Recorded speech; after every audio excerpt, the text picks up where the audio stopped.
Bonjour, comment vas-tu? Je te souhaite la bienvenue sur Bivouac 2.0. Aujourd'hui, je vais faire une petite vidéo rapide sur la gestion de l'effort en randonnée. Pour information, sur les 2-3 jours qui vont suivre, il n'y aura pas de vidéo sur ma chaîne. Malheureusement, j'ai des travaux chez moi, j'ai des plombiers qui vont venir chez moi. Il y a beaucoup de travaux suite à un dégât des eaux dans l'immeuble où j'habite. Alors pendant quelques jours, 2-3 jours maximum, ça va dépendre de la durée des travaux. Je ne pourrai malheureusement pas mettre en ligne de nouvelles vidéos sur mon site, mais bien entendu, dès que je pourrai tourner des vidéos dans de bonnes conditions à nouveau, je repartirai sur le rythme de une vidéo par jour, ne t'inquiète pas. Alors pourquoi je parle de la notion de l'effort en randonnée? Parce que déjà, premier constat, j'ai l'impression qu'il n'y a pas beaucoup de monde qui en parle. En tout cas, moi j'ai fait quelques recherches, j'ai pas trouvé beaucoup de choses à ce sujet. Et puis deuxième constat, c'est qu'à mes yeux, la gestion de l'effort, ça fait vraiment partie de cette notion de plaisir en randonnée. C'est-à-dire que si on n'est pas suffisamment préparé, si on n'est pas suffisamment entraîné, finalement la notion de plaisir, elle est énormément diminuée. Donc c'est pour ça que c'est important de parler de cette notion d'effort en randonnée. Et à travers cette vidéo, je vais simplement apporter mon témoignage sur comment j'ai géré au fur et à mesure de mon expérience de randonnée, de randonneur,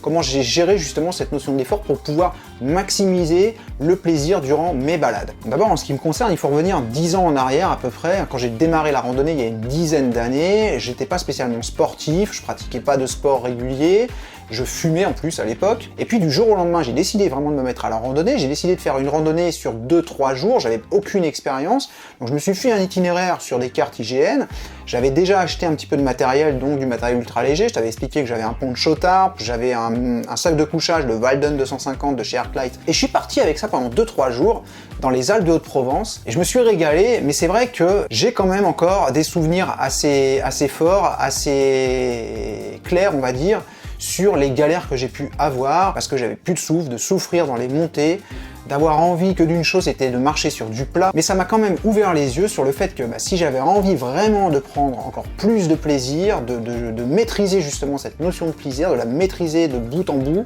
il allait falloir que je fasse quelque chose au niveau de ma condition physique et au niveau de mon endurance et puis au niveau de la manière aussi dont je gère l'effort en balade. Il y a 10 ans, quand j'ai fait cette fameuse randonnée de 3 jours, autant te dire que je soufflais comme un bœuf dans les montées, je m'arrêtais toutes les 30 secondes pour reprendre mon souffle, c'était vraiment infernal. Et j'en garde quand même un souvenir assez désagréable à ce niveau-là, ça a été de la souffrance, vraiment de la souffrance. Il y a un moment où dans cette balade, et dans les balades suivantes d'ailleurs, où ça a été de la souffrance pure, j'avais plus du tout de plaisir, la notion de plaisir avait complètement disparu, j'avais pas aussi la méthode pour bien monter, j'avais pas la méthode pour bien descendre. Quand on parle d'allègement, justement, on pense tout le temps à l'allègement du matériel, à l'allègement de son sac à dos, mais on parle très rarement, et c'est bien dommage je trouve, de l'allègement de soi-même, c'est-à-dire de perdre les kilos qu'on peut potentiellement avoir en trop. Moi dans mon cas, j'avais quelques kilos en trop, donc j'ai décidé de les perdre ces kilos. J'ai commencé déjà bien entendu par changer mon alimentation, ça c'est le plus important. J'ai commencé par manger de moins en moins d'aliments transformés, manger de plus en plus de fruits, de légumes frais, de glucides dans des bonnes proportions, ça a joué un rôle très important. Et puis j'ai repris une activité physique, j'ai commencé à me mettre à courir, j'ai commencé à marcher sur des pentes,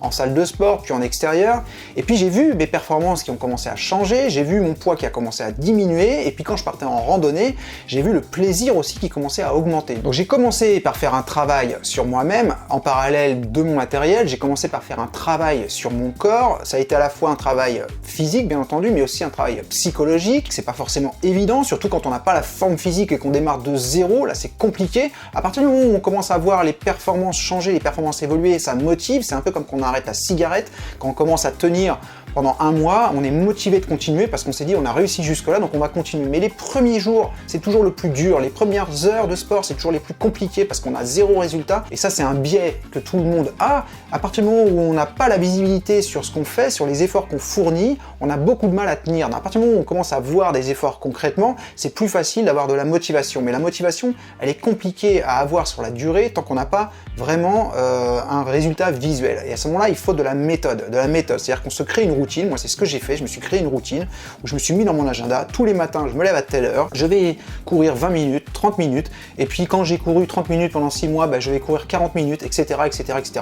Et puis, j'ai augmenté les difficultés, mais progressivement. J'ai pas commencé à me fixer des objectifs de fou dès le départ. Et au fur et à mesure de mon entraînement, bien entendu, j'ai vu mes performances augmenter. Mais ça s'est pas fait du jour au lendemain. Alors, bien entendu, tout ça, je suis d'accord, ça demande de l'effort, ça demande de la rigueur, mais dans la vie, de toute façon, on n'a rien sans rien, on est bien d'accord. Et puis, on est récompensé de tous ces efforts, toute cette rigueur au final. Moi, aujourd'hui, quand je pars randonner, je suis récompensé de pouvoir monter des centaines de mètres de dénivelé sans ressentir de fatigue, de pouvoir faire des journées entières de marche sans souffrir, sans m'arrêter toutes les 30 secondes pour reprendre mon souffle comme un bœuf. Tout ça, c'est des récompenses au final. Et le plaisir, il en est que plus grand. Que ce soit au niveau de ton alimentation, ton hygiène de vie, ou que ce soit au niveau de l'entraînement physique auquel tu dois t'astreindre, il y a un travail vraiment à faire là-dessus, il faut que tu creuses. Et encore une fois, et j'insiste bien là-dessus, c'est hyper important, c'est le fait d'intégrer dans ta vie au quotidien tous ces points sur lesquels tu dois travailler. Il faut que ça devienne des habitudes, il faut que tu les intègres comme des routines. Donc pour résumer, une bonne hygiène de vie, une alimentation saine, équilibrée, un entraînement régulier, c'est important. Donc le deuxième point, et là ça va être beaucoup plus technique, c'est de trouver son rythme de marche et d'avoir la bonne méthode pour marcher, pour éviter de se fatiguer trop rapidement. Alors le rythme de marche idéal pour moi, c'est quand tu es capable de marcher suffisamment rapidement,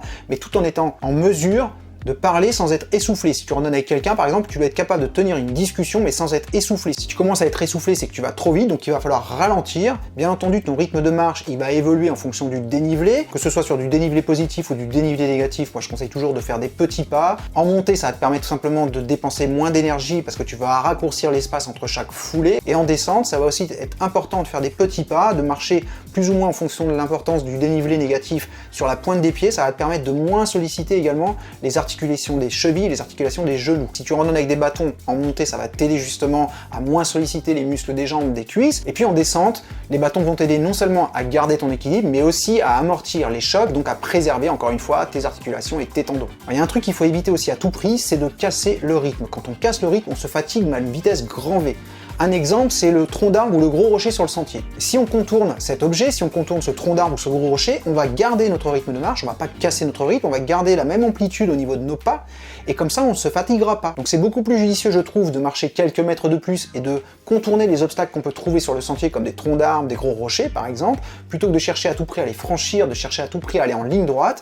On va casser notre rythme, on va se fatiguer beaucoup plus vite, et en plus on va solliciter nos articulations, nos tendons, et sur le long terme ça va vraiment pas être bon du tout pour le corps. Donc voilà, c'est important pour moi de te parler de ça aujourd'hui, de te parler de cette notion d'effort, parce qu'on n'en parle jamais dans le monde de la randonnée légère, on parle jamais de notre condition physique, on parle tout le temps de matériel, on parle tout le temps de comment couper les cheveux en quatre pour alléger sa brosse à dents, pour alléger son sac à dos, mais on va malheureusement jamais parler, ou très rarement, de notre condition physique et à quel point ça peut être important et ça peut avoir un impact important en tout cas dans notre notion de plaisir pendant nos randonnées, pendant nos balades. Voilà, cette vidéo est terminée, j'espère que tu l'auras trouvée intéressante. Si c'est le cas, n'hésite pas à mettre un pouce, ça fait toujours plaisir. Si tu l'as pas encore fait, surtout n'hésite pas à t'abonner à la chaîne et clique sur la petite cloche pour être prévenu dès que je sortirai une nouvelle vidéo. Encore une fois, sur les 2-3 prochains jours, malheureusement, il n'y aura pas de vidéo en ligne sur ma chaîne, mais ne t'inquiète pas, on se retrouve très rapidement. En attendant, bien sûr, je te dis prends soin de toi, ciao.